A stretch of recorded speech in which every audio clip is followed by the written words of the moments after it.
కార్యక్రమానికి పునఃస్వాగతం. అండ్ ఇంకో మాట మాకు తెలిసింది ఏంటంటే మీరు రోజు జిమ్ చేస్తారని మాకు తెలిసింది. ఎంత బిజీ షెడ్యూల్లో కూడా జిమ్ ఎక్సర్సైజ్ లాంటివి ఎలా చేయగలుగుతారండి? మీ దైనందిన జీవితం ఎలా జరుగుతుంటుంది రోజున? సాధారణంగా ప్రతి ఒక్కళ్ళు కూడా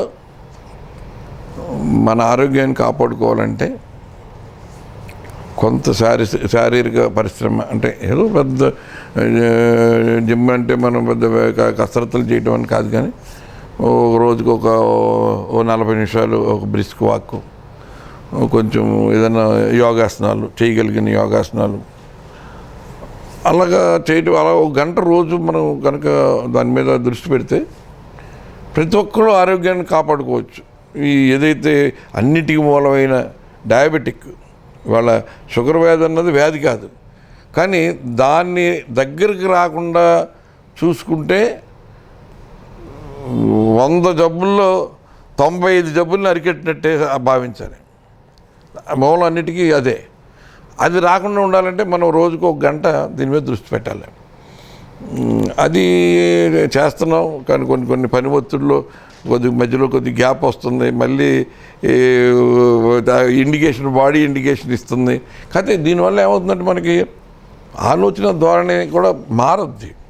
మనం కొంచెం ఆ రిలాక్స్గా ఆలోచించడం చేస్తాం. మనం ప్రతిదానికి కన్ఫ్యూజన్ ఉండదు, వర్రీ పడిపోం, టెన్షన్, ఒత్తిడికి గురవ్వం. అందుకని ఏదైనా మనం నేనేమి దేని గురించి ఒత్తిడికి గురయ్యే పరిస్థితి ఉండదు. ఎంత ఇబ్బందుల్లో ఉన్నా కూడా ఎదుర్కోవటమే అలవాటు ముందు నుంచి. సో ఇప్పుడు మరి మొదటి దఫాలో మీరు ఎమ్మెల్యేగా పనిచేసిన టర్మ్లో చాలా అభివృద్ధి కార్యక్రమాలు అనేది మీరు చేశారు. సో అందులో మీకు బాగా నచ్చింది, నాకు ఈ పని చేస్తే నాకు ఈరోజు సాటిస్ఫాక్షన్గా ఉందని అనిపించిన పని ఏమైనా ఉందండి మీకు?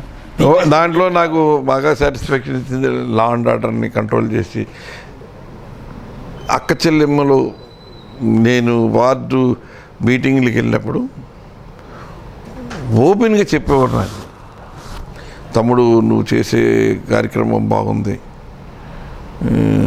ఈ పోలీసింగ్, లా అండ్ ఆర్డర్ నువ్వు ఇలాగే మెయింటైన్ చేసి ముందుకు తీసుకెళ్ళాలి. చాలా ఇబ్బందులు ఎదుర్కొన్నాం. ఇవాళ ప్రశాంతంగా గుండె మీద చేసుకుని మేము పడుకుంటున్నామంటే అటువంటి ప్రశాంతమైన వాతావరణం నువ్వు క్రియేట్ చేయడం మూలంగానే ఇది జరిగింది. ఎక్కడ ఈ కుర్రోళ్ళలో కూడా మార్పు వచ్చింది. గతంలో ఏదో ఒక కాలు ఎత్తుకుని ఖాళీగా ఊరికి తిరిగే జనం కూడా వాళ్ళు ఏదో ఒక పని చేసుకుంటేనే కానీ మనకి ఇబ్బంది వస్తుంది అనుకుని ఎవరి పనులు వాళ్ళు ఉంటున్నారు. చాలా మార్పు తీసుకొచ్చాం. ఇది ఇలాగే కంటిన్యూ అవ్వాలన్నది చాలా సంతృప్తి ఇచ్చింది. అలాగే గ్రామాల్లోకి వెళితే గ్రామాల్లో అక్కడున్న మన ప్రత్యర్థులు కూడా, మన పార్టీ కూడా చెప్తే మన పొగడతానికి పొగుడుతున్నారు అనుకోవచ్చు. మన ప్రత్యర్థులు కూడా, అక్కడున్న పెద్ద పెద్ద రైతులు కూడా ఏమైనా సరే మీరు వచ్చిన తర్వాత తాడేపల్లిగూడెంలో లా అండ్ ఆర్డర్ని కంట్రోల్ చేశారు. మా ఆడవాళ్ళు పిల్లలు తోటి బయటికి వెళితే మళ్ళీ ఇంటికి వచ్చే వరకు మేము ఎదురు చూస్తూ ఉండేవాళ్ళం. ఎక్కడ ఏ రకమైన ఇబ్బంది కలగజేస్తారు. బస్ స్టాండ్ బస్సు దిగితే బస్సు డిపో నుంచి బయటకు వచ్చి ఆటో ఎక్కే లోపల ఎటువంటి పరిస్థితిని ఎదుర్కోవాల్సి వస్తుందో అన్న భయం ఉండేది మాకు. అటువంటిది చాలా ప్రశాంతంగా మీరు వచ్చిన తర్వాత మంచి కంట్రోల్ చేశారు. అసలు ఆ బాపత జనం ఏమైపోయారో అనే పరిస్థితి తీసుకొచ్చారు. అది మాకు చాలా సంతోషంగా ఉందని, జీవితంలో ఒకసారి కూడా నాకు 5-6 ఎలక్షన్లు ఒకసారి ఓటైనప్పుడు కూడా అది ఒప్పుకుని నన్ను పొగిడే పరిస్థితి నిజంగా చాలా సంతోషం అనిపించింది. అలాగే ఎడ్యుకేషనల్గా ఏదైతే ల్యాబ్సెస్ ఉన్నదో దాన్ని అధిగమించి ఎడ్యుకేషనల్గా ఒక తాడేపల్లిగూడెంకి ఒక ప్రముఖమైన స్థానం జిల్లాలో తీసుకురావడం అన్నది ఒక సాటిస్ఫాక్షన్ అనిపించింది. ఈ హార్టికల్చర్ యూనివర్సిటీ ఉంది. నిజంగా మరి ముఖ్యమంత్రి గారు ఆనాడు రాజశేఖర రెడ్డి గారిని ఒప్పించి హార్టికల్చర్ యూనివర్సిటీ ఏర్పాటు చేయడానికి ఎంత కష్టపడ్డామో, ఇవాళ మాకు బోర్డర్ కాన్స్టిట్యున్సీలో వాళ్ళు వచ్చి మా కాన్స్టిట్యున్సీ కూడా ఇది కొంచెం టచ్ అవుతుందని చెప్పవచ్చు. సంతోషమే. నాకేం హార్టికల్చర్ యూనివర్సిటీ నా సొంతమేం కాదు, రాష్ట్ర ప్రభుత్వానికి సంబంధించి సొంతమేం కాదు. ఎందుకంటే ఇది నేషనల్ లెవెల్లో సెకండ్ యూనివర్సిటీ, ఇండియాలోనే సెకండ్ యూనివర్సిటీ.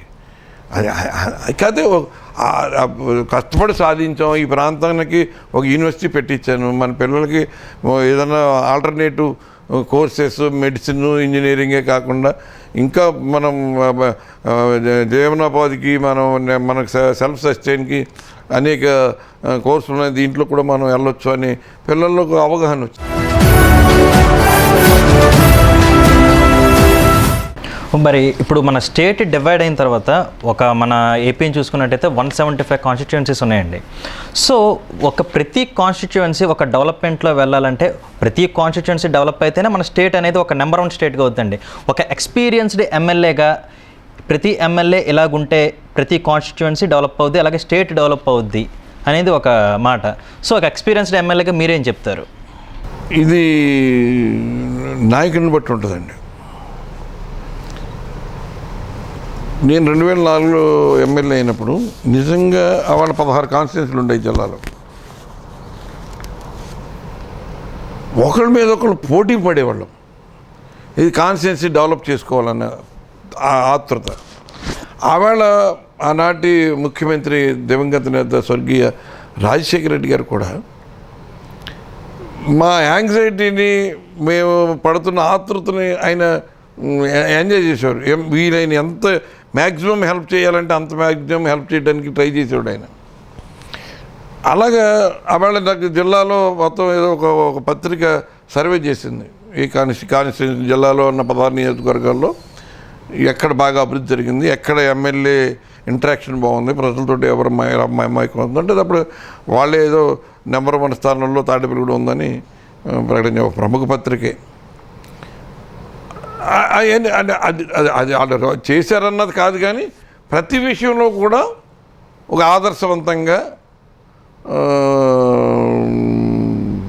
ఉండటానికి ప్రయత్నం చేసేవాళ్ళం. ఆనాటి ముఖ్యమంత్రి గారి దృష్టిలో ఉండేవాళ్ళం.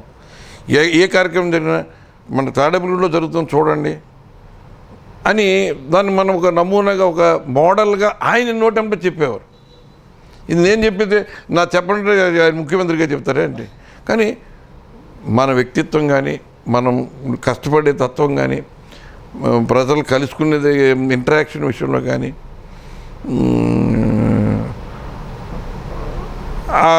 అవన్నీ కూడా చెప్తూ ఉండేవాడు. ఒక సందర్భంలో ముఖ్యమంత్రి గారు, నేను అప్పుడు మాతో ఎంపీగా ఉన్న వ్యక్తి బస్సులో వెళ్తున్నాం, తాడేపల్లిగూడెంలో నగరపాటకు వచ్చినట్టున్నాం. అక్కడ బస్సులో వెళ్తున్నాం, ఎవరో ఏదో కామెంట్ చేశారు, బాగా దానికి నేనేం మాట్లాడలే, ముఖ్యమంత్రి గారు చెప్పారు, రాజశేఖర రెడ్డి గారు. కుట్టి సత్యనారాయణ గురించి నువ్వు చెప్తున్నావేంటి? కుట్టి సత్యనారాయణలో తప్పుని క్షమించే, ఇంకా కొంచెం ఆ తప్పుని క్షమించే తత్వం అన్నది రావాలి తప్ప నువ్వు ఏ రకంగానూ కూడా తప్పు పట్టుకోలేవు. ఆ కోపం కూడా తగ్గించుకుంటాడు. కుట్టి సత్యనారాయణ గురించి నువ్వేం మాట్లాడుతున్నావని, నాకంటే చాలా సీనియర్ మోస్ట్, పేర్లు ఎందుకు, నేను పేరు చెప్తే బాగుండదని చెప్పట్లేదు అని చెప్తే అతను స్టన్ అయిపోయాడు. నేనేదో సత్యనారాయణ గురించి ఏదో చెప్పి ఒక రాయి వేయాలని చూశాను, అది నాకే ఎదురు తగిలిందన్న ఫీలింగ్ వచ్చింది. అంటే ముఖ్యమంత్రి గారు మనల్ని ఎంత స్టడీ చేస్తే ఆ మాట మాట్లాడతాడు అంటే ఆ ఎఫెక్షన్ ఉండేది. మనమే ఇప్పుడు నేను కూడా నాకు నిజంగా ఇప్పుడు ఏదో కొద్దిగా మార్పు వచ్చిందని చెప్తున్నారు నాలో, నాకు తెలియదు. కానీ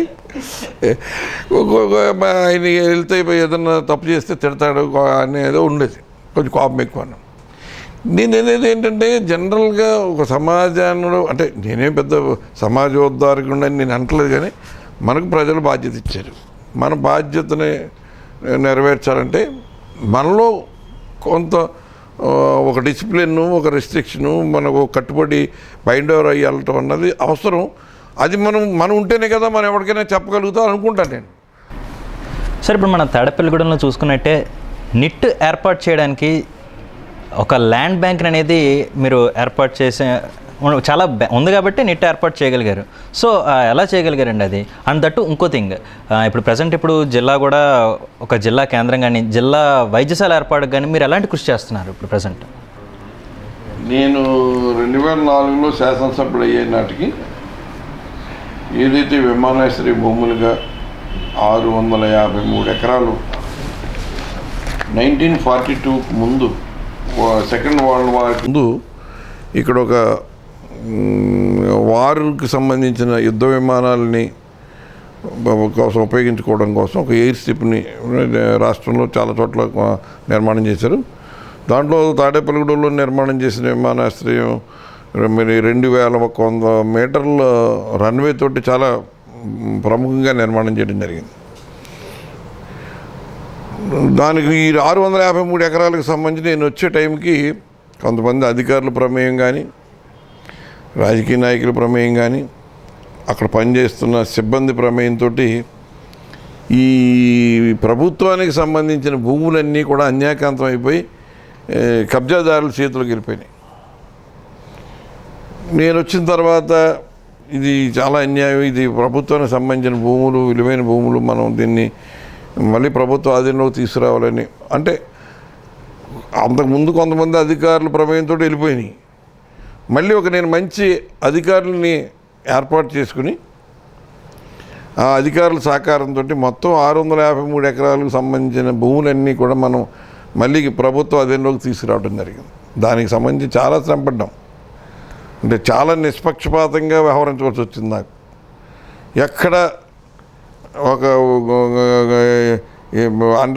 అంటే ఏ రకమైన స్వలాభం లేకుండా ఆలోచన చేసి ఆ ల్యాండ్ అంతా కూడా మళ్ళీ పూర్తిగా ప్రభుత్వ అధీనంలోకి తీసుకురావడం జరిగింది. దానికి హైకోర్టులో 100 కేసులు హైకోర్టులో వాదించి గవర్నమెంట్ ప్లేడర్స్ని పెట్టి అడ్వకేట్ జనరల్ని అప్పీర్ చేయించి సుప్రీంకోర్టులో ఉంటే సుప్రీంకోర్టులో మన స్టేట్కి సంబంధించిన అడ్వకేట్ ప్యానల్ ఉంటే వాళ్ళందరినీ కూడా కన్సల్ట్ చేసి దాన్ని వాళ్ళని ఇన్వాల్వ్ చేసి ముఖ్యమంత్రి గారితో కూడా చెప్పించి ఆ కేసులన్నీ కూడా సుప్రీంకోర్టులో కూడా మనం క్లియర్ చేయించుకుని వచ్చి ఇవాళ పూర్తిగా మనం ప్రభుత్వ ఆధీనంలో పెట్టడం జరిగింది. పెట్టిన తర్వాత తాడేపల్లిగూడెంలో విమానాశ్రయాన్ని పునరుద్ధరిద్దామని నేను ప్రపోజ్ పెడితే ముఖ్యమంత్రి గారు ఆనాడు స్వర్గీయ రాజశేఖర రెడ్డి గారు కూడా అంగీకారం తెలిపారు. దానికి సంబంధించి ఒక 400 ఎకరాలు ల్యాండ్ని కూడా ఐడెంటిఫై చేసి అంటే ప్రభుత్వ ఆధీనంలోకి తీసుకొచ్చాం. కాకపోతే ఆనాడే నేను ఈ ల్యాండ్ బ్యాంక్ నుంచి వేకర్ సెక్షన్కి ఒక 7,000 మందికి ఇళ్ళు కట్టించాలనే ఉద్దేశంతో 59 ఎకరాలు 2005-6లో నేను ముఖ్యమంత్రి గారిగా వాళ్ళ రాజశేఖర రెడ్డి గారిని ఒప్పించి ఈ పేదలందరికీ కూడా ఇల్లు కట్టించే కార్యక్రమం కోసం 59 ఎకరాలు ఇచ్చి దాన్ని 5 కోట్ల రూపాయలతోటి పోడ్చడం కూడా జరిగింది. కొన్ని విద్యా సంస్థలు మనకి ఏం లేవు కాబట్టి విద్యా సంస్థలు కానీ మెడికల్ ఎయిమ్స్ తరహా నిమ్స్ తరహా హాస్పిటల్ లేకపోతే ఇవన్నీ కూడా మనకి శాంక్షన్ ఇవ్వడం జరిగింది. దాంట్లో భాగంగా ఒక నిట్టు వస్తే తాడేపల్లిగూడెనికి వెస్ట్ గోదావరికి ఇద్దాం అనుకున్నారు. వెస్ట్ గోదావరిలో ఏలూరు కూడా అప్పుడు పోటీ పడడం జరిగింది. ఏలూరులో పోటీ పడితే అక్కడ వాళ్ళు ఇస్తానన్న భూములు ఒక ట్యాంక్ పోరంబోకి సంబంధించిన భూములు. ఆ ట్యాంక్ పోరంబోకిని ఎలినేషన్ చేయాలంటే కలెక్టర్ ఏదో 1 ఎకరం 6 ఎకరం ఏదైతే కలెక్టర్ ఎలినేషన్ చేయడానికి అవకాశం ఉంది. కానీ ఆ ట్యాంక్ పోరంబోకి సంబంధించిన ల్యాండ్ని ఎలినేషన్ చేయాలంటే సుప్రీంకోర్టు ఎంపవర్డ్ కమిటీ అని ఉంటుంది. ఆ ఎంపవర్డ్ కమిటీ అప్రూవల్ తీసుకుని వాళ్ళు క్లియర్ చేస్తేనే కానీ ఆ ఎలినేషన్ అవ్వదు. అది అప్పుడే సాధ్యమయ్యే పని కాదు. వాళ్ళు పోటీ పడినా కూడా మనకి రెడీగా అవైలబుల్గా ఉన్న ల్యాండ్స్ మనం క్లియర్ చేసి మనకు ప్రభుత్వ అధీనంలో ఉంచిన ఈ విమానాశ్రయ భూములు ఏదైతే విమానాశ్రయాన్ని ఎయిర్పోర్ట్ని డెవలప్ చేద్దాం అనుకున్నామో దాన్ని అప్పుడు ఇక్కడ నిట్టు రూపంలో పెట్టడం జరిగింది. ఏదైతే అప్పుడు నిట్టు అవైలబుల్గా ఉందో ల్యాండ్ని వాళ్ళు ఇమీడియట్గా అలాట్ చేయడం జరిగింది. ఆ రూపంగా నిట్టు తాడేపల్లిగూడెనికి మనం ల్యాండ్స్ని సెక్యూర్ చేసి దాన్ని సేఫ్గా ప్రభుత్వ ఆధీనంలో ఉంచడం మూలంగా నిట్టు మనకు తాడేపల్లిగూడెం రావడానికి అవకాశం ఏర్పడింది. నేను 2004 జూలై 11వ తారీఖున మీటింగ్లోనే అయిపోయిన తర్వాత ముఖ్యమంత్రి గారు అప్పుడు జిల్లా రైస్ మిల్లర్స్ హాల్లో రివ్యూ మీటింగ్ పెట్టారు జిల్లా అంతకి. నేను అప్పుడు నాకు శాసనసభ్యులందరితోటి ఒక సంతకాన్ని పెట్టించి సార్ ఏలూరు జిల్లాకి కేంద్రంగా ఏ రకంగానూ కూడా అనుకూలం కాదు, పరిపాలన పరంగా కూడా పక్కన ఉంది. అక్కడి నుంచి అధికారులందరూ కూడా జిల్లా వ్యాప్తంగా వెళ్ళాలంటే వాళ్ళకున్న ప్రాక్టికల్ డిఫికల్టీస్ వాళ్ళకు ఉన్నాయి. ఏదైనా రెస్క్యూ మేనేజ్మెంటు కూడా ఇబ్బందిగా ఉన్నాయి. ఎక్కడైనా డిజాస్టర్ మేనేజ్మెంట్, ఎక్కడైనా కెలామిటీ జరిగింది, ఆ డిజాస్టర్ మేనేజ్మెంట్ మనం ఎక్కడికెక్కడ చేయాల్సిన పరిస్థితులు ఉన్నాయి, అందుబాటులో లేదు. అంటే ఆవేళ ఒక్క దెందులూరు, ఏలూరు శాసనసభ్యులు తప్ప మిగతా 14 మంది కూడా మన తాడేపల్లిగూడెంలో జిల్లా కేంద్రంగా పెడితే బాగుంటుంది అని సెంటర్ పాయింట్ అని చెప్పడం జరిగింది. సరే, ఆనాడు ముఖ్యమంత్రి గారు ఎంతో ఆయన సమయస్ఫూర్తితో నవ్వుతూ కొట్టు కొత్త తలనొప్పి నాకు పెట్టకో, ఇప్పుడు ముందు స్మూత్గా రన్ అన్నామని తర్వాత చూద్దాలే అని ఆయన కొంచెం దాన్ని చాలా సమయస్ఫూర్తితోటి దాటేశారు. ఇప్పుడు నా ఆలోచన నేను ముఖ్యమంత్రి గారి దృష్టిలో పెట్టింది ఏంటంటే, తాడేపల్లిగూడెం వైద్యపరంగా చాలా బ్యాక్వర్డ్గా ఉంది.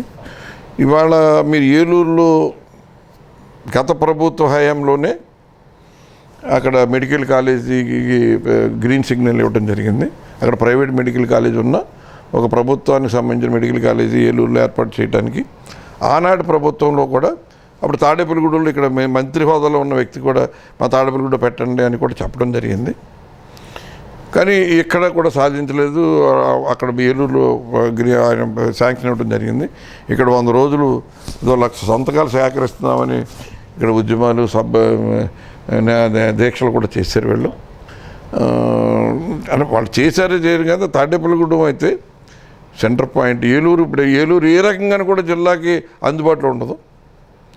అందుకని తాడేపల్లిగూడెంలో పెడితే బాగుంటుందంటే, అప్పుడు ఆయన నాకు సజెషన్ ఏం చెప్పారంటే, నరసాపురానికి సంబంధించి పార్లమెంటరీ కాన్స్టిట్యున్సీకి ఒక మెడికల్ కాలేజ్ ఇస్తున్నాం కదా, అది తాడేపల్లిలో పెట్టుకుంది కానీ అని చెప్పడం జరిగింది.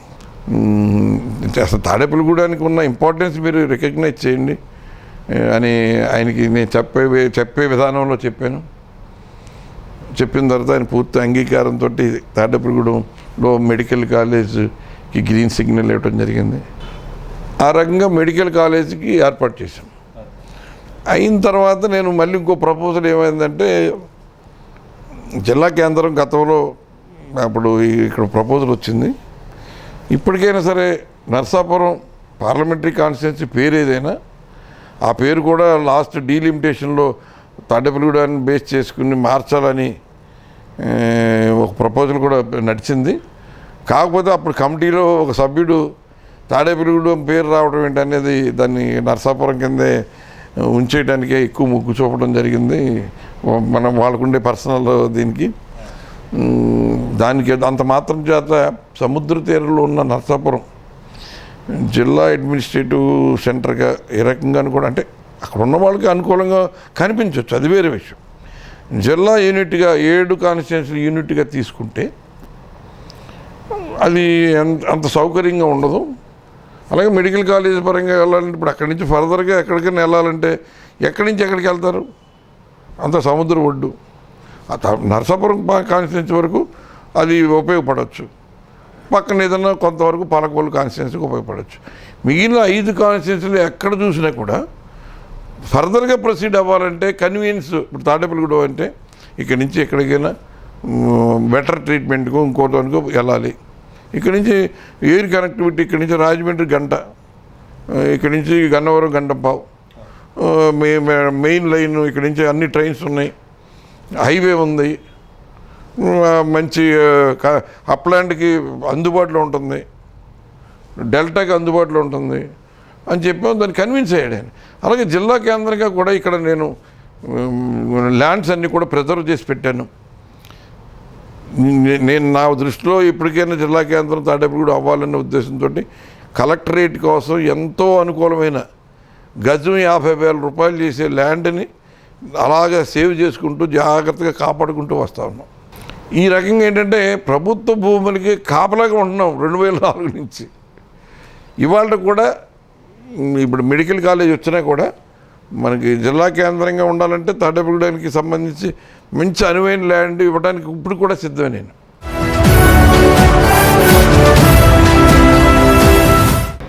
ఓకే, మరి మీ మాటలు బట్టి చూస్తుంటే 2004లో కాంగ్రెస్ ప్రభుత్వంలో రాజశేఖర రెడ్డి గారితో కానివ్వండి, ఇప్పుడు మీరు వైసీపీ ప్రభుత్వంలో జగన్మోహన్ రెడ్డి గారితో కానివ్వండి, మీ మాటలు బట్టి చూస్తుంటే చాలా సన్నిహిత సంబంధాలు ఉన్నట్టు తెలుస్తుందండి. సో పర్సనల్గా కూడా ఎలాంటి సంబంధాలు ఉండే తండ్రి కొడుకులు ఇద్దరితో? నిజంగా ఆనాడు రాజశేఖర రెడ్డి గారితో గురు శిష్యుల సంబంధం ఎంతో సన్నిహితం, ఎంతో అంటే నేను ఎమ్మెల్యే అయ్యి ఆయన ముఖ్యమంత్రి అవ్వటానికి ముందు కూడా 10 సంవత్సరాలు ఇక్కడ చేసే కార్యక్రమాల విషయంలో కానీ ఇంకోటి కానీ నేను అంటే చెప్తే ఆశ్చర్యం అవుతుంది. నేను 1997లో ఒక పాదయాత్ర స్వాతంత్ర స్వర్ణోత్సవాల సందర్భంగా పాదయాత్ర చేశాను. అప్పుడు మల్లికార్జున అని పీసీసీ ప్రెసిడెంట్ ఉండేవాడు. ఆయన చాలా పెద్ద ఎత్తున ఊపు వచ్చింది. ఎంత పెద్ద ఎత్తున పబ్లిసిటీ పేపర్లు కూడా అవాళ ఈనాడు జ్యోతి లాంటి పేపర్లు కూడా మనకు పబ్లిసిటీ ఇచ్చి బాగా చేశారు. వందలాది వేలాది మంది ఫాలో అయ్యారు. బాగా ఊపు మంచి బాగా జరిగిందని వచ్చింది. 50 స్తూపాలు నిర్మాణం చేసుకుని పాదయాత్ర చేశాను. దానికి ఒక రిపోర్టు నేను పీసీసీకి పంపించాను. ఆయన మల్లికార్జున గారు అయిపోయాడు. తర్వాత కమాలుద్దీన్ ఆయన వచ్చాడు. తర్వాత కొంతకాలం రోసీ గారు కూడా పీసీసీ ప్రెసిడెంట్గా చేశారు. తర్వాత రాజశేఖర రెడ్డి గారు పీసీసీ ప్రెసిడెంట్ అయ్యారు 1998లో. అయిన తర్వాత ఈ గాంధీ భవన్లో రిపోర్ట్ మరి ఎలాగ ఆయన చూశాడో అది తీసి చూస్తే నేను పాదయాత్ర చేసింది దానికి మంచి కవరేజ్ వచ్చింది. చూసి ముందు ఆయన పాదయాత్రకు ముందు నగరపాట కూడా కాదు, దాన్ని ఏమన్నారు, నియోజకవర్గం వచ్చి ఒక రోజు పొద్దునుంచి సాయంత్రం వరకు ఆ కాన్స్టిట్యున్సీలో ఆ విలేజ్ నడిచి అక్కడ సభ పెట్టి వెళ్ళేవాడు. దానికి సంబంధించి మన వెస్ట్ గోదావరి ప్రోగ్రాంలో ఏలూరు మన ఆలనాని అప్పుడు యూత్ కాంగ్రెస్కి అధ్యక్షుడిగా ఉంటే అక్కడ ఏదో టీ బ్రేక్లో కలిసినప్పుడు రాజశేఖర రెడ్డి గారు అన్నారు, కొట్టు ఇవాళ ఇలా చేయటానికి కారణం నువ్వేనయ్యా, నువ్వు పాదయాత్ర చేసిన అవన్నీ నాకు కవరేజ్ అంతా మొత్తం నాకు రిపోర్ట్ చూశాను నేను, ఇది రాష్ట్ర వ్యాప్తంగా ఎందుకు చేయకూడదని ఆలోచన చేసి ఈ కార్యక్రమం స్టార్ట్ చేసాం అని చెప్తే నిజంగా మనం నేల మీద నిలబడతామా? అటువంటి వ్యక్తి మనం దాని గురించి ఎంతో గొప్పగా చెప్తే చాలా సంతోషపడ్డాను. చాలా సంతోషం సార్, ఇలా చేసామని చెప్పాము. ఆయన అది అయిపోయిన తర్వాత 2003లో ఏప్రిల్ 9న ఆయన పాదయాత్ర చేయడానికి సంకల్పించిన ముందు ఒక 2-3 నెలలు మన సన్నిహితులతోటి ఆయన చాలా క్లోజ్గా పంచుకున్నారు. ఏం చేస్తే బాగుంటుంది, ఫైనల్గా ఏం చేస్తే బాగుంటుంది అంటే పాదయాత్ర అనేది ట్రంప్ కార్డు, మనం ఖచ్చితంగా చేస్తే కనుక చాలా అద్భుతంగా ఉంటుందని చెప్పాం. అప్పుడు కూడా నేను హైదరాబాద్లో ఫ్యామిలీ కూడా హైదరాబాద్లో ఉండదు, రోజు సాయంత్రం ఆ కేబీఆర్ పార్క్కి వాకింగ్ అది వెళ్తూ ఉండేవాడు. అక్కడికి వెళ్ళి రాజశేఖర రెడ్డి గారితో మాట్లాడేసి వస్తూ ఉండేవాడు అనమాట. నేను పాదయాత్రకు ముందు ఆయన పిలిపించి ఎలాగ ఏం జాగ్రత్తలు తీసుకోవాలి ఏంటంటే దానికి సంబంధించిన అన్ని అంటే ఆయన తెలవదని కాదు, అంటే ఆ ఇంటిమసీ చిన్నవాళ్ళు అలాగా ఉండేది కాదు. ఆత్మీయంగా ఉన్న వాళ్ళందరితోటి ఆయన పంచుకునేవాడు. ఆ ఆత్మీయతతో వాళ్ళ ఈ పాదయాత్ర సంబంధించి కూడా డిస్కస్ చేసాం. పాదయాత్రతో ఆయనతోటి కనీసం లేదంటే 15-16 నియోజకవర్గాల్లో నేను పాదయాత్ర ఆయనతో పాటు కలిసి నడిచాను. అది అయిపోయిన తర్వాత జగన్మోహన్ రెడ్డి గారు మళ్ళీ ఆయన తర్వాత నేను జగన్మోహన్ రెడ్డి గారితో ఇంటిమసీ పెంచుకున్నాం. ఆయన తెలుసు నాన్నగారితో అన్న ఎంత ఇంటిమసీగా ఉన్నాడో, నాన్నగారికి ఫాలోవర్ అని ఆయన తెలుసు. ఈ పాదయాత్ర ముందు కూడా ఆయనతో మాట్లాడడం జరిగింది. ఇడుపులపై నుంచి వెళ్ళేటప్పుడు నన్ను పక్క నుంచి అక్కడ రాజశేఖర రెడ్డి గారి సమాధి దగ్గర ముందు ఆయన ప్రణామం చేసి ప్రమాణం చేసి మనం మొదలుపెట్టే ముందు నేను అక్కడ నుండి నన్ను చేయి పట్టుకుని తీసుకెళ్ళి ఆయనతో పాటు తీసుకెళ్ళి పక్కన కూర్చోబెట్టుకుని అయిన తర్వాత అక్కడి నుంచి మొదలుపెట్టి వచ్చాం. మరి అనేక సందర్భాల్లో తాడేపల్లి గురించి ఆయన ఉదాహరించడం జరిగేది. మరి ఫస్ట్ టర్మ్లో మీరు చేసిన పనుల్లో అయితే బాగా చెప్పుకోదగ్గది, బాగా యూత్ మెయిన్ అట్రాక్ట్ అయింది ఏంటంటే సెవెన్ కిరణ్ అండి. అది స్టిల్ ఇప్పటికీ ఏమైనా ఒక సందర్భం వస్తే యూత్ అంతా మాట్లాడుకుంటారు, అప్పట్లో రోజు భలే చేసామని. అలాంటిది ఇప్పుడు ఈ టర్మ్లో అలాంటి కార్యక్రమాలు లాంటి యువతను ఎక్కువగా ఆకర్షించడానికి సెవెన్ కిరణ్ లాంటి కార్యక్రమాలను చేపట్టగలుగుతున్నారు.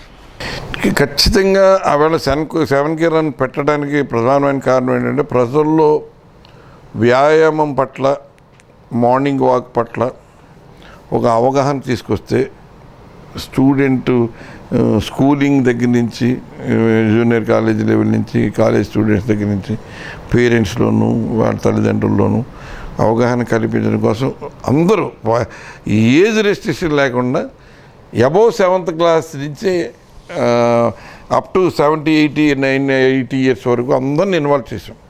చాలా పెద్ద సక్సెస్ అయింది.